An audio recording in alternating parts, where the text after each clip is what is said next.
From the Vinjabona studio in downtown Boston, it's closing time with Kevin Seefried. I'm Amanda Breen. Special guest, Robert Wu. Musical guest, the Hotelier. Here's your host, Kevin Seefried. All right, thanks everybody. Amanda, keep it going for yourselves. Thank you for being here. Keep going. Thank you so much. Oh, it's good to see you. Happy Friday. Welcome to the show. Guys, did you see this? A Fox reality series has American women believing that they're competing to marry Prince Harry. But actually, they're competing to see who can get the most disappointed phone call from their father. Bill O'Reilly from the internet recently criticized President Obama's appearance on the web series Between Two Ferns by stating, Abe Lincoln wouldn't have done it, which is true, because Lincoln would be too busy picking up chicks at the Lincoln Memorial. You like Big Abe? What? Does that work? Yes, it does. It's the only place I hang out. Perfect. Lincoln Log joke, insert there. An 18-year-old in Norway, you see this, he got a McDonald's receipt tattooed on his arm. Yeah, but they still won't let him return his diabetes. I know, if his diet doesn't kill him, hopefully the staph infection will. That's pretty dark to start off the monologue. In an attempt to boost ratings for the April 1st episode of The View, Jenny McCarthy and Sherry Shepherd hosted the show topless. Yeah, feel free to vomit in the row if you need to. Yeah, the move did boost ratings just for everything else on TV. People turned away. So, are you going to go topless? Yeah, that's after the commercial break. Okay, yep, perfect. Okay, cool. So stay tuned. A North Dakota man recently burned down a house as a means of trying to impress a woman. Yeah, because if there's anything women look for in a man, it's money, a sense of humor, and having no qualms about committing arson. Astronomers have reportedly found the first asteroid with rings. That's weird, right? An asteroid with rings? I can't believe that somebody married an asteroid.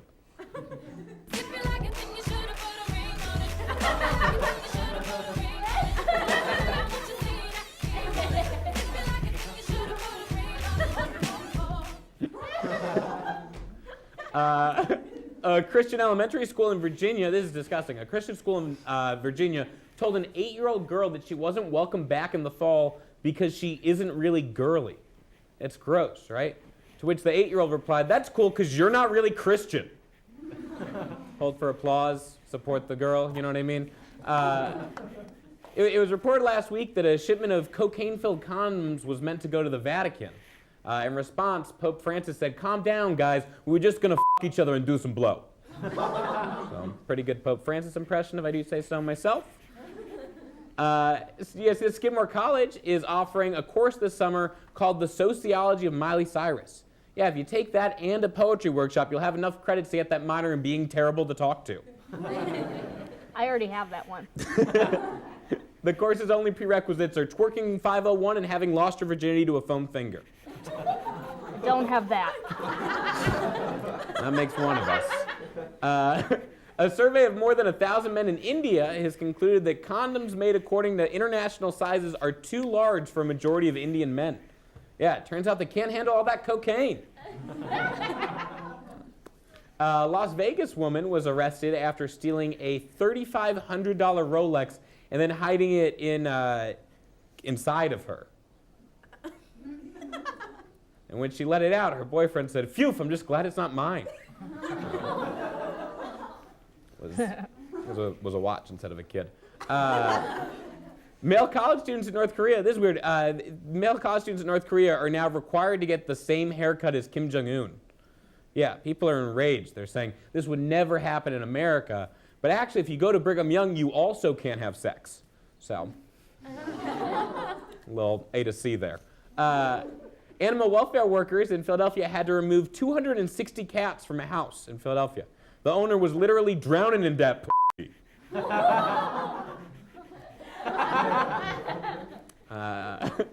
Two orangutans escaped from a zoo in Indianapolis last week because even monkeys can't wait to get the f*** out of Indianapolis. Police actually asked us to show a picture of the suspect. You can see it here. It's just two orangutans in a trench coat. So that's pretty adorable. A nun in New Orleans had her truck towed while she was delivering food to the homeless last week, to which God said, hey, maybe she shouldn't double park next time.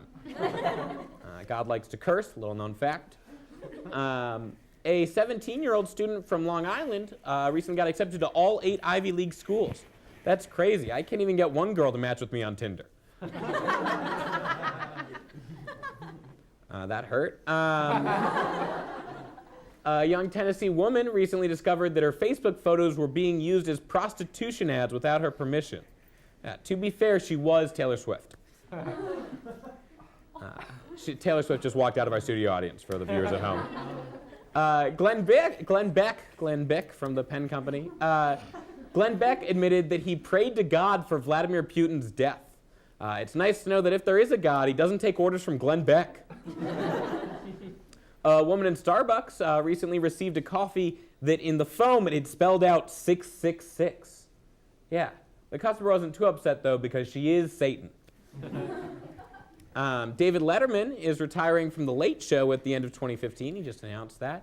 And in his honor, we have a top 10 list of people who won't get his job. Number 10, Craig Ferguson. So they're not going to give it to him. That's pretty obvious. A little bit too wacky for the mainstream. Number 9, Jay Leno. I believe he's dead, is what I heard. Number 8, the Norwegian kid with a McDonald's receipt tattooed on his arm, because he doesn't live in America. Number 7, a bottle of Alfredo sauce. You got to be able to speak words if you want to host a show. Pretty simple. Number 6, my friend Alfredo. He's very shy. He's a shy guy, so probably not going to work out for him. Number 5, Glenn Beck, hopefully. But no, probably he'll host it. Probably it'll be Glenn Beck. Number 4, anyone who's ever taken a selfie. That's gross. Number 3, except for Ellen DeGeneres. Probably it'll go to Ellen. She and Glenn Beck, they'll tag team it. Number 2, the orangutans with that trench coat. Come on, they're so adorable, but still probably not great. They don't do interviews well. And number 1, that's when you poop instead of peeing, or pee instead of pooping. You know what? Either of those. So that's kind of just a definition to end on there. Yes, there's a Scrabble-playing robot at Carnegie Mellon allegedly also trash-talked its opponents. It's amazing how much it can hurt your feelings using just 2 T's, 4 I's, and an X. That's a joke for the Scrabble players. I'm glad there's none here. James Franco from the movie Spring Breakers recently tried to have sex with a 17-year-old girl that he met on Instagram. Yeah, after the story broke, a lot more 17-year-old girls joined Instagram. Guys, we have a great show for you tonight. Thank you so much for being here. Give yourselves a round of applause. Tonight in studio, we have local comedian and writer Robert Wu is here. And later, all the way from Worcester, Massachusetts, we have the Hotelier. We'll be right back.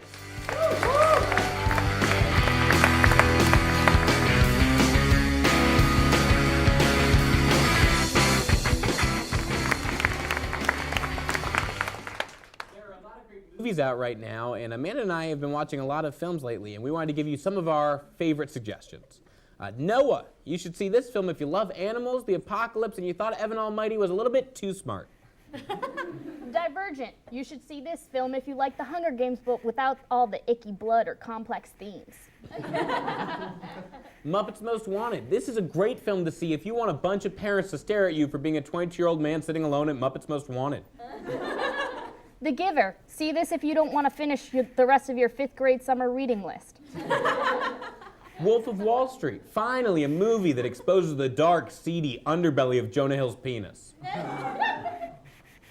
American Hustle. Come for the side boob, stay because you paid $12. Maleficent. This is the first time Disney doesn't have to sneak sexual innuendos into a film. Instead, they just casted Angelina Jolie. The Lego Movie. This film is incredible. You should see this film if you're a white person who wants to lose his mind. It's like somehow they found a way to make Toy Story with even more merchandising. Anchorman 2. Anchorman 2 is such a cool movie to see if your fraternity meeting isn't until later in the day. Plus, after seeing it, you can replace your entire personality with quotes from the film, San Diego. The Amazing Spider-Man 2. Come for the Tobey Maguire, leave because there's no Tobey Maguire. Her. This is a great film if you want to feel less weird about falling in love with that sex doll. Captain Phillips. A tremendous film if you're into thinly veiled symbolism for Tom Hanks' career. A Walk to Remember. You should see this movie.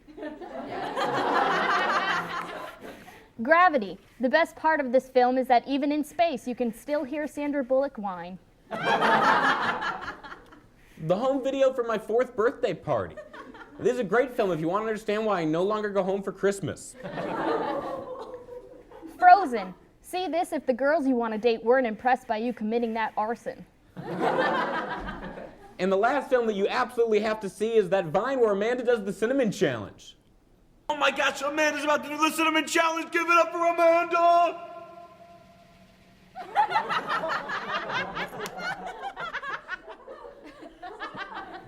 I decided to send Amanda out on the street to see if strangers find her just as weird and emotionally detached as I do. Let's take a look. Thanks, Kevin. I'm Amanda Breen here in the Boston Commons asking strangers the questions that have been plaguing my mind since about 5 minutes ago. Let's go. The microphone only goes this long. Would you like to see Right now, there are pictures being taken of us by strangers that we do not know.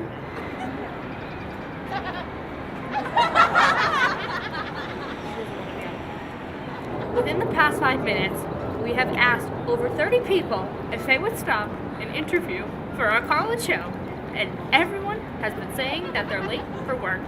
I don't believe them. Not that many people can be late for work.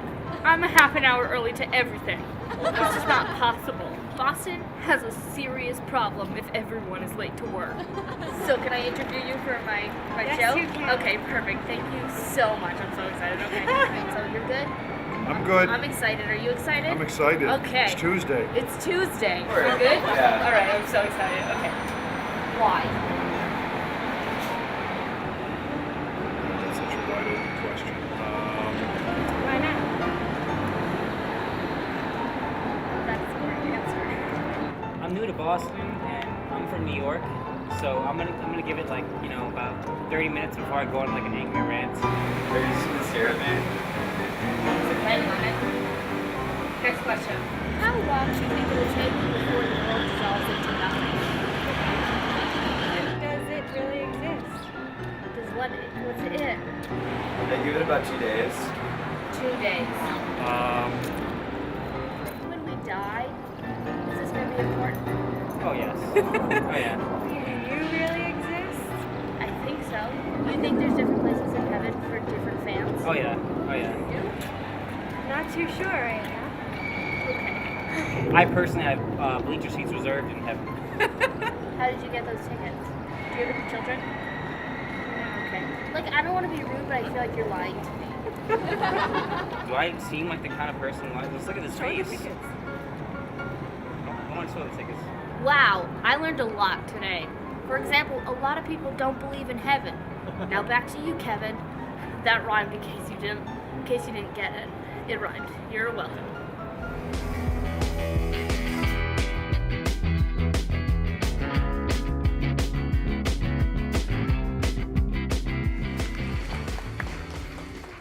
Our guest today is a local comedian and writer who just participated in NBC's Late Night Writers Workshop. Please welcome Robert Wu.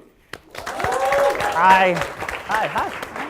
Good to see you. Hello. Thanks for coming, Robert. Thanks for having me. It's so good to have you here. Thanks. So you are an improviser. You've been doing improv and comedy right here in Boston for the past 10 years? Yeah, probably even longer than that. Okay. So I was with Improv Boston for over a decade. Been on almost every team there. That's awesome. And and recently I've been writing a lot. That's great. So how do you feel that like improv has affected your writing? Improv has basically affected every part of my life. Job interviews, everything. So Sure. it's a great skill to have if you want it. Do you but- go into a job interview and you're like, give me a one-word suggestion? Yeah. I play games with them and Yep. then immediately leave. You do, you do zip, zap, zop, and if they're No. not into it, you Well, don't well, need like, one them. of the questions is like they ask you what's your biggest weakness, and I always answer bullets, and then that gets a laugh, and then and then you're just good to go. Yeah, it's good to you go. got that set list in Yeah. there. So When you were at Improv Boston, you said you were on every team. I know that you worked a little bit on like a family show, but then you've done improv for like older audiences. How do you kind of make sure that your improv works for whoever you're in front of? yeah, it's a wide skill set to have. When I did the family show for a few years, the fun you have to find the joy in it for yourself. So my goal was always to have a joke with like a double entendre. So the kids would laugh, but then the adults would laugh because Yep. there'd be like sex behind it. Yep. Right? Oh, so not like a pun, but like a double meaning. Yeah, Okay. exactly. And then when you're doing main stage, which is the show that most people go to, then you're free to just do anything. So it's like working different muscles. That's awesome. Yeah. And you recently participated in NBC's Late Night Writers Workshop. I did. That's awesome. So how did you go about like getting involved with that? So the NBC Late Night Writers Workshop program is something that you can submit to. This year there were over 800 packets that were sent in, and they chose 5 to be a part of the program. And you were one of the 5. I was one of the That's 5. I guess give it up for that. That's so awesome. That's 5 out of 800. Yeah.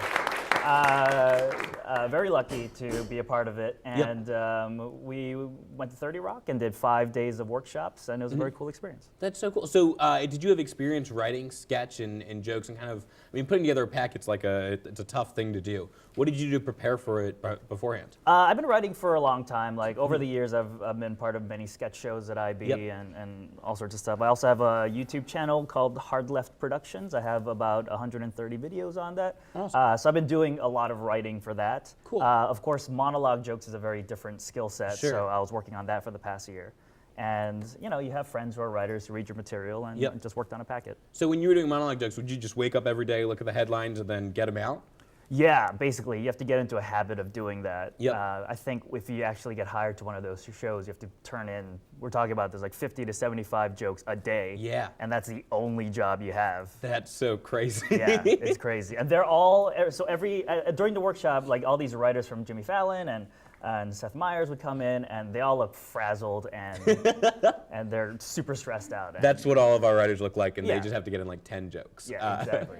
That's over a week versus like 75. It's you guys so shouldn't many be in a day. stressed. No, you guys Yeah. should not be stressed. What do you think is the best way, like, to make sure that you can get that many done? Because for me, if I have to write 10 jokes, like, it takes me a while to get through them. If you're doing 75 in a day, like, if you get on to the staff of a late night show, what's your idea? Like, what are your ideas on how to make sure you can get that many done? God, well, if you're getting paid that much money, then you'll just do it. Yeah. But yeah, it's a job, right? You wake up early, you read the newspaper, you write all day.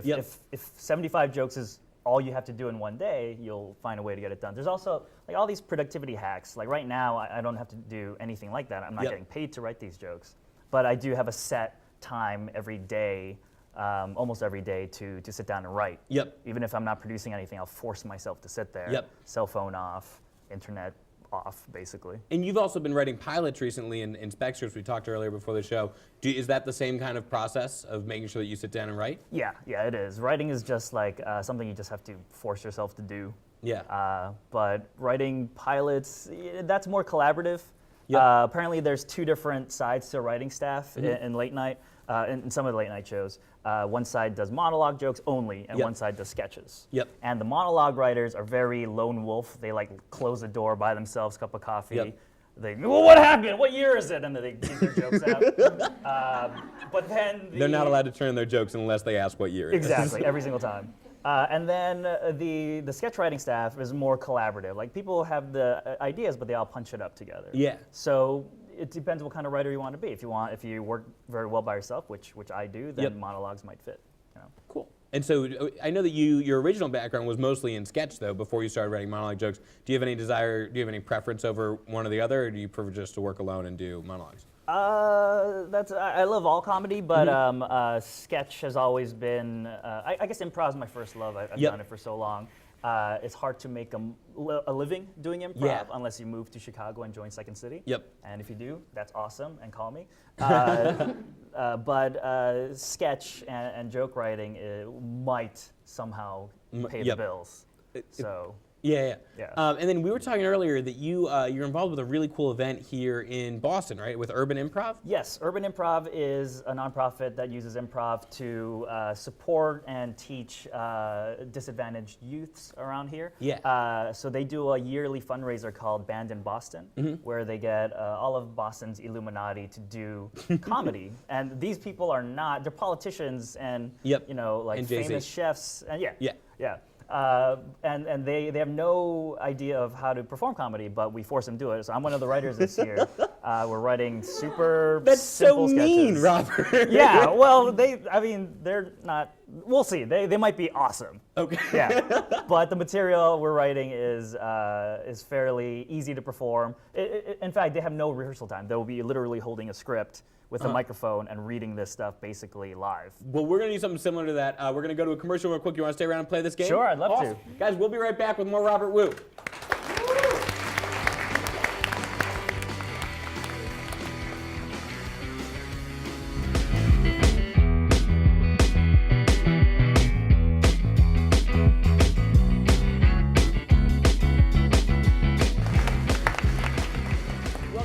Closing time. A couple of our writers have been really influenced by the popular new theater trend called 1-minute plays, and they've asked us to test some of their plays out tonight. So one of us is going to narrate, Amanda's going to narrate this first play, and the other two of us, me and Robert, are going to be the actors. And we have a few to choose from here. We're going to start with the one on the right, and we've never seen these before. So we're going to just kind of do like a cold read, and we're really excited to share them with you guys. So Amanda will do the stage directions, and me and Robert will be in the show. Of course. So this is a hospital drama scene. Kevin leans against the air in a perfect L shape. He's also doing surgery. I need 20 cc's of drugs. Robert gets all up in Kevin's face, like he's really mad, but also great friends with Kevin because they have a mutual working respect. For what?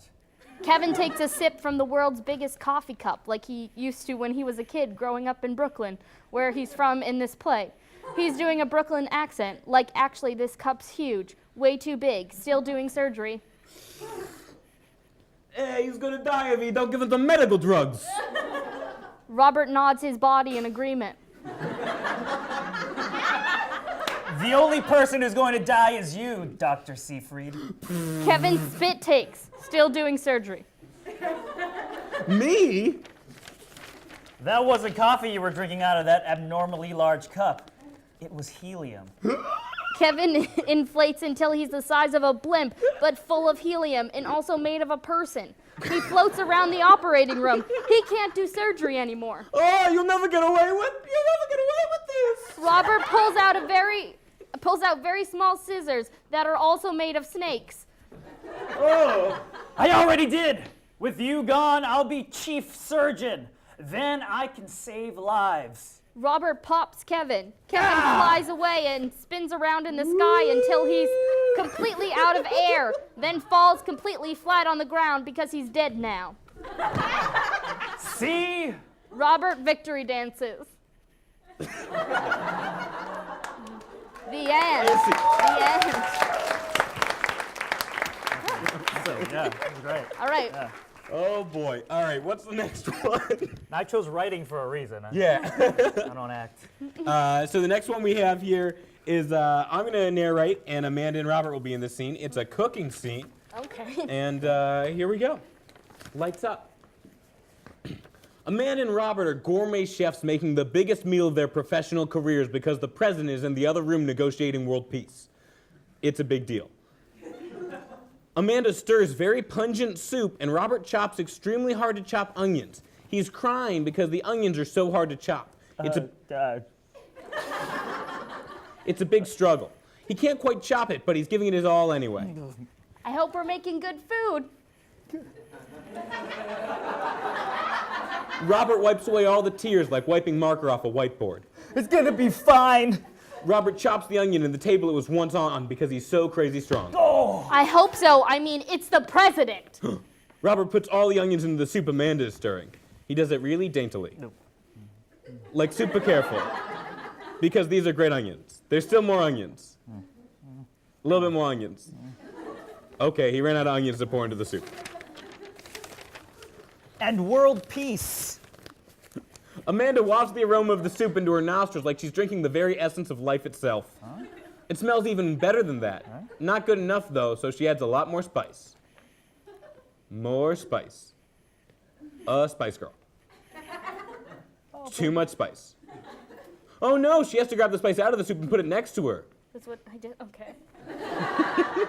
Wow, this is going to be perfect. Robert and Amanda high-five in slow motion to the tune of Free Bird. I don't know. They jump in the air at the exact same time. Tells me they put. Oh. Everything went great. Scene. Okay. All right, I think we have time for one more play. So we'll take this one here. And this one, I believe, is Amanda and I with Robert narrate. Great. Okay. And it is a detective scene. Kevin and Amanda stand in front of a dead body. It smells like nice things that smell really bad. This was murder. If any two detectives can solve this, then it's us. Kevin, Manda, professional solvers.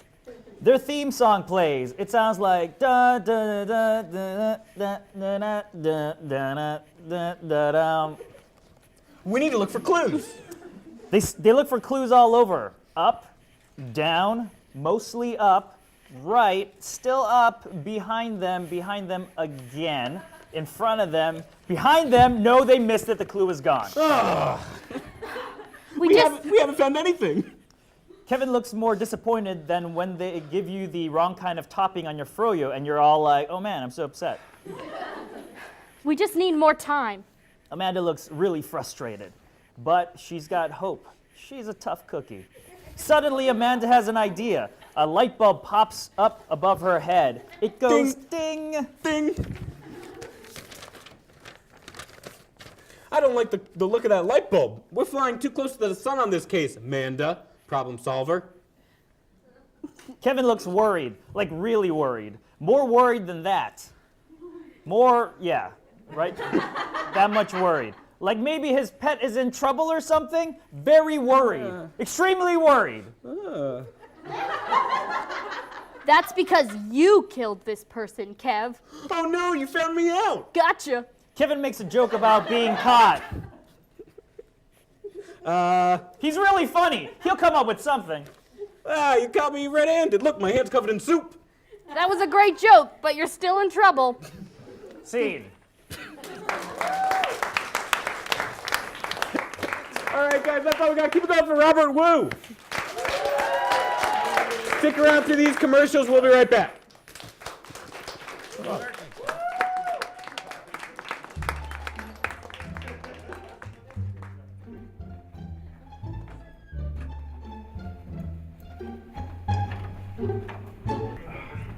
Where are your roommates?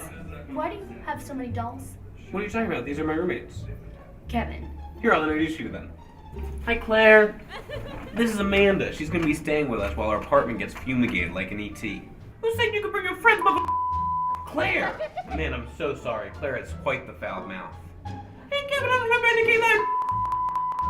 Friends, stay here, you. She's downright hostile. All right, moving on. Tabitha. Oh, that's Tabitha. She never wears any clothes. It makes me so uncomfortable. Oh, Mary, come here. Let me introduce you to our new roommate for the weekend. This is Amanda. She's here because her apartment's getting fumigated like an ET. Amanda's a lot bit with you. Sure. Have you heard the good news? I don't think that... Oh, hey, Kevin. Who do we have here? Oh, hey, Lindsay. Ugh. Lindsay, not right now, okay? Oh, Kevin, you tease me so. Oh, ¿cómo está mi bisabuela? Oh, buenos dias, Juanita. This is Amanda. She's going to stay with us while our apartment gets fumigated, like an ET. Anyone trying to eat a pound of donut right now? Jenna is a donut addict. Y'all talking about me behind my back? Say to my face is covered in pounded donuts. Kevin, this is insane. Why are these dolls talking, and why do you have American Girl dolls as your roommates? What do you mean? What do you mean? Well, what do you mean? What do you mean? Join us, Amanda. Become one of us. I'm gonna phone home. Like an ET.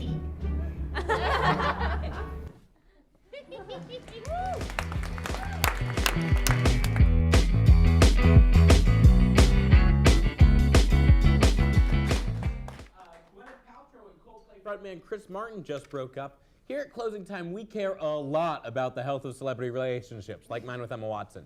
And Amanda and I wanted to give some advice to other celebrity couples to make sure they stay together, like me and Emma Watson. Let's start with the nation's first couple, a pair of strong, well-spoken African-American leaders who control the free world, Jay-Z and Beyonce. B&J, you're the most successful musical couple in the world, and I'm sure that deciding what counts as culturally relevant can sometimes get in the way of your marriage. But remember, it doesn't really matter whether you make good decisions or not. You named a kid Blue Ivy, and people ate that shit up. Next, Ashton Kutcher and Mila Kunis. Just remember, power in a relationship isn't determined by who has the most leading roles. It's about who has the most Twitter followers. Step it up, Mila. All I'm saying is I follow back, at Seefried. Next up, a couple of has-beens, Barack and Michelle Obama. Ugh. Hey guys, when the Oval Office gets a little boring, you can always spice up the old sex life by making a death threat on yourselves and then trying to finish by the time the Secret Service breaks into the room. So just an idea, you know what I mean? Try it out. Moving on, Kanye West and whoever actually believes that Kanye West could love someone other than himself. Kanye, if you ever feel like your relationship is in a rut, just make Kim get plastic surgery until she looks exactly like you. It's the only way you'll ever be truly fulfilled. Also, consider couples tattoos that say Kanye West is the Kanye best. Kim Kardashian is Kanye blessed. No need to be Kanye stressed. A couple of athletes have gotten together, Tiger Woods and Olympic skier Lindsey Vonn. Linz and Tig, whenever things get boring in the bedroom, remember that they can't be nearly as boring as watching your sports of choice. Golf is dumb. That one's for my dad. One of our favorite Hollywood couples is, of course, Judd Apatow and Leslie Mann. Judd, if you run into any relationship issues, maybe you could try not casting your wife in movies where she has sex with other men. This is an idea. I guess nobody else thinks this is weird as I do. Of course, we'd be remiss if we didn't mention America's most infamous couple, Brangelina. Brad and Angie, adopting children really does fill the void. Keep it up. They got a lot of kids that aren't theirs. I'm a big fan of Bel Air's freshest prince and his lovely bride, Will and Jada Pinkett Smith. Jada, if you ever run into issues in your relationship, remember how important you are to Will. His best friend used to be someone who described himself as jazzy. Also, you can just pursue another joint business venture, and by that I mean have another kid. Moving across the pond, we have the royal couple, Prince William and Kate Middleton. Whenever the paparazzi seems like it's tearing and dividing your family, just remember that they'll never love you nearly as much as they love Princess Di. Moment of silence. Guys, you ready for the next joke? All right. Staying in England, we have Victoria and David Beckham. If the royal family is the face of England, you're the horrible teeth. Remember when... Victoria Beckham's children are here. Remember when things get rough that you're both past your prime and that neither soccer nor the Spice Girls wants you back even a little bit. So I'm glad to know we have an empathetic audience. Getting a little bit more topical, we have Frida Kahlo and her unibrow. Hey cuties, we can all see the passion you share. Stick together because no one else will ever love you. If you haven't caught on, this segment is about me being bitter. Pepsi in second place. Second place, while Pepsi will try and keep convincing you it's going to move on by hanging out with Beyonce and making that cute little fizzing noise, remember that while he might wander, he'll always come right back to where he belongs. So that was brought to you by Coca-Cola. Shia LaBeouf and not being famous. Hey Shia, you don't need to put a bag over your head to convince us that you two are a match made in obscure heaven. We all saw this coming as soon as we walked out of Indiana Jones and the Kingdom of the Crystal Skull. We all walked out halfway through. Gatorade and Colored Sweat. These two are so close they're practically a West Virginian couple. You know, cousins. But watch out, Gatorade. Colored Sweat's been all over Eli Manning lately. So, I don't know. You guys ever see advertising? There's that. I poured a bottle of Gator on Eli Manning. That's what I'm trying to get at. Miley Cyrus and overdosing at 27. You two haven't found each other yet, but rest assured we're all rooting for you. Go-Gurt and my stained polo shirt. You two are two peas in a squeezable plastic tube.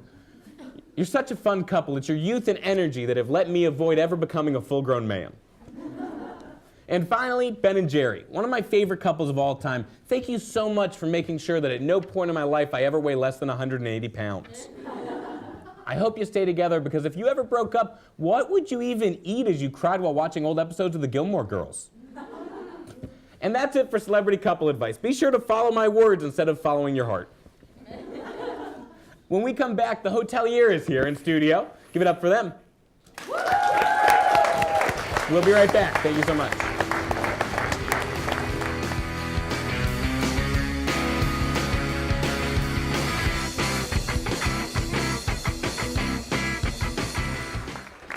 Our musical guest has a show next Thursday, April 10th at the Middle East in Cambridge. Here to play their songs In Framing and Your Deep Rest, please welcome the Hotelier.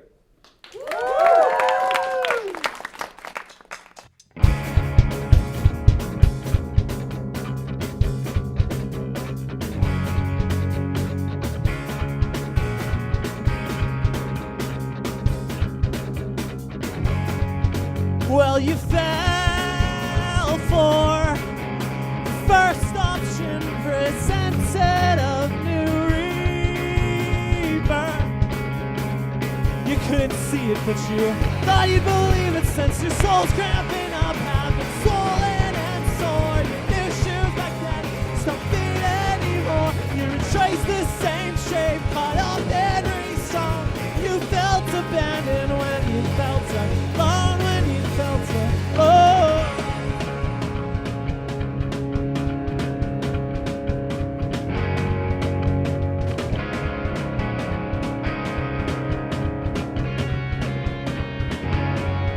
And on your knees, you resolve to make your chaos eternal. The rest of second England, left your back down in the mud. Pushing cheese back to a place, mock our own. Raised velvet temps and obstructing machines. Got trained when the crutch became. Kept hard to see, bit off more than could chew and then swallowed it whole. Choked on your temper when you felt alone, when you felt alone.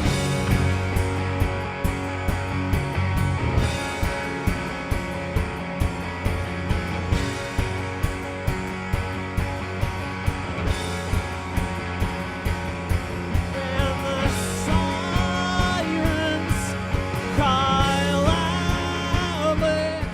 I'm reflexive.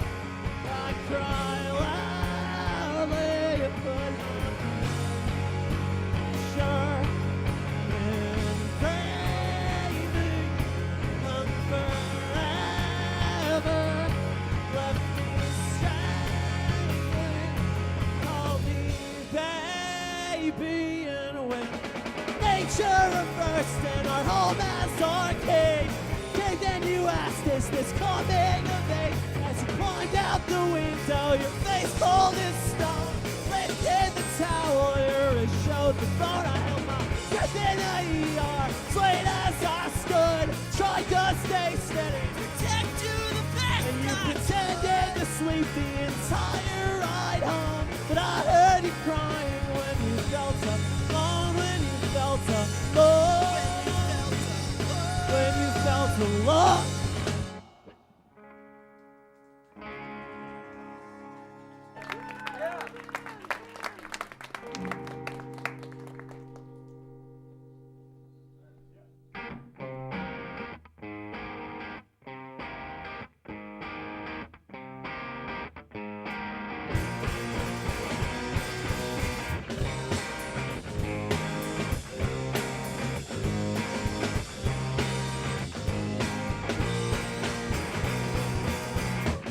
So while you're fixing up your bed, so while you're organizing drawers, you just listen to the problems had with problems of yours. And what's that note you're writing there? Why are you giving me this back?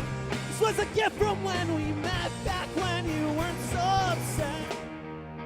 Called in sick from your funeral.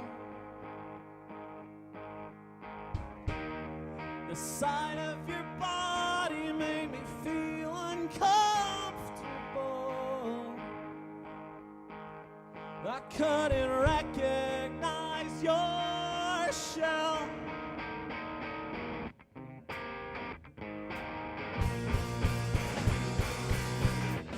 You're branching off and mad for all the weight that made you bend. And when you tried to shed your leaves, you pine for warmth, as they said. Your lack of love for your dear self, sapping all of us here out. Trace your roots back to the ground, work out the knotholes for yourself. I called in sick from your funeral. The sight of your family made me feel responsible. Found the notes you left behind, little hints and helpless cries, desperate wishing to be over.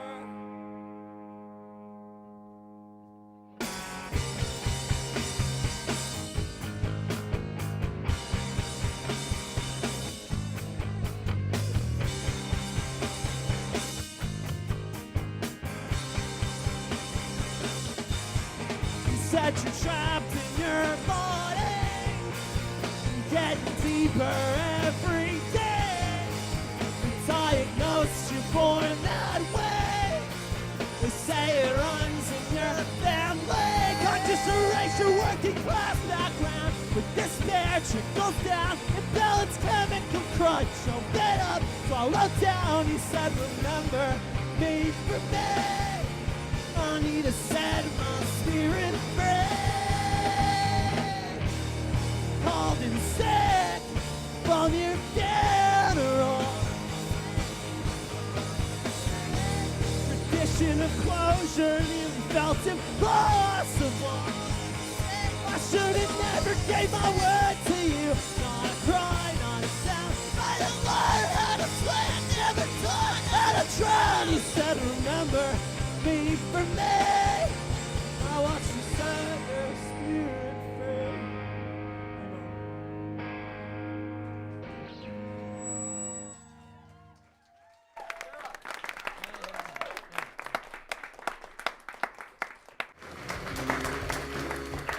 That's all we have for you tonight, everyone. We'll be back for our last episode of the season on April 22nd. Thank you to Robert Wu, and thank you to the Hotelier. Good night.